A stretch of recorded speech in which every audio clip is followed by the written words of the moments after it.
রামায়ণে রাবণের সীতাহরণের ঘটনায় সোনার হরিণ বেশে মারীচের ভূমিকা কেই বা ভুলতে পারে।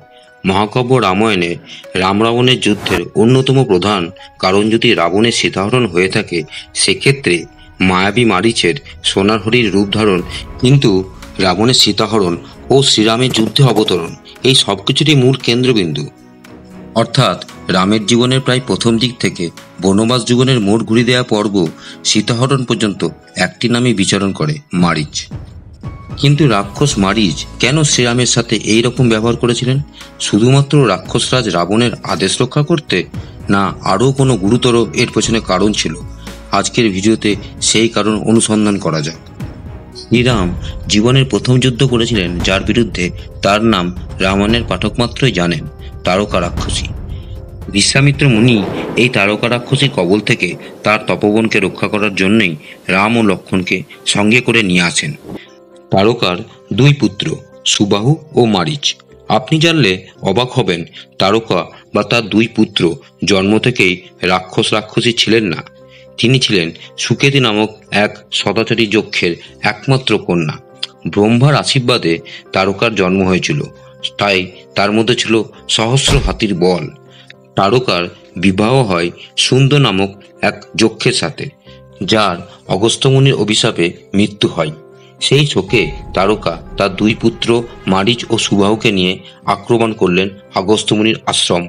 অগস্ত্যমুনি তারকাকে ভীষণ দর্শনে রাক্ষসীতে পরিণত হওয়ার অভিশাপ দিলেন। রেহাই পেলেন না মারীচ ও সুবাহু, তারাও শাপগ্রস্ত হয়ে রাক্ষসে পরিণত হলো। এরপর রাক্ষসী তারকা তার স্বামীর মৃত্যুর প্রতিশোধে বনের মধ্যে সব ঋষিমুনির যজ্ঞ পণ্ড করতে থাকে। এর কিছুকাল পরে শ্রীরামের সঙ্গে তারকার যুদ্ধে রাম তারকাকে হত্যা করেন। মারীচ ও তার ভাই নিতান্ত বালক বয়সেই অনাথ হয়ে যায়।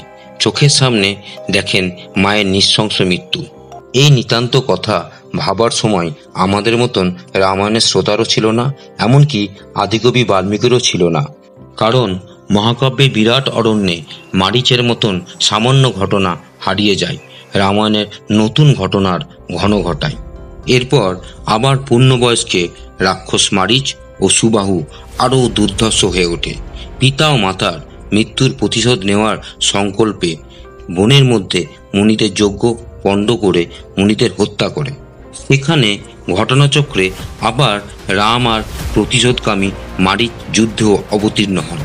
কিন্তু শ্রীরামের মানে ভাই সুবাহুর হত্যা হয় এবং যন্ত্রণাবিদ্ধ মারীচ প্রাণ ভয়ে পলায়ন করে।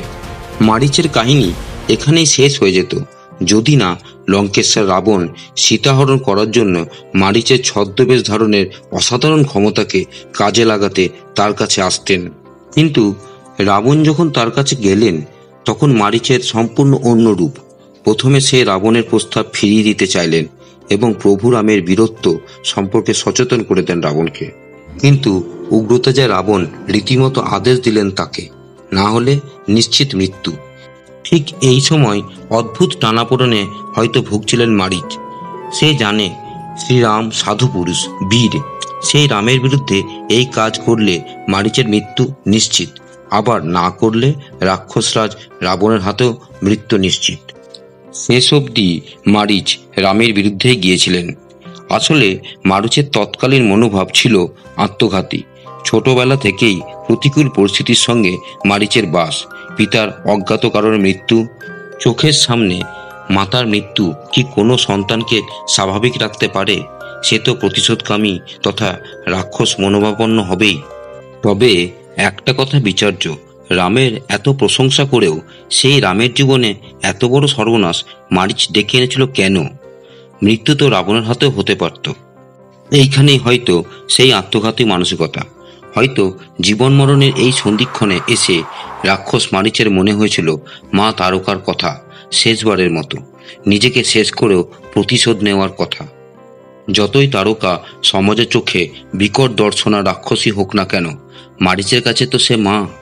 যে মারীচ রামের প্রতি ভীতিতে বিপর্যস্ত হয়ে স্বপ্নেও রামের মুখ দেখে ভয় পেত, সেই মারীচ শেষ পর্যন্ত অকুতভয় হয়ে শেষ মুহূর্তে হয়তো মাতৃহত্যার প্রতিশোধ নিয়েছিল।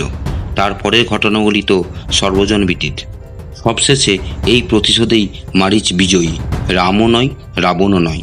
আপনার কি মত কমেন্ট করে অবশ্যই জানান। ভালো লাগলে ভিডিওটিকে লাইক ও শেয়ার করুন ও চ্যানেলটিকে সাবস্ক্রাইব করুন। জয় শ্রীরাম।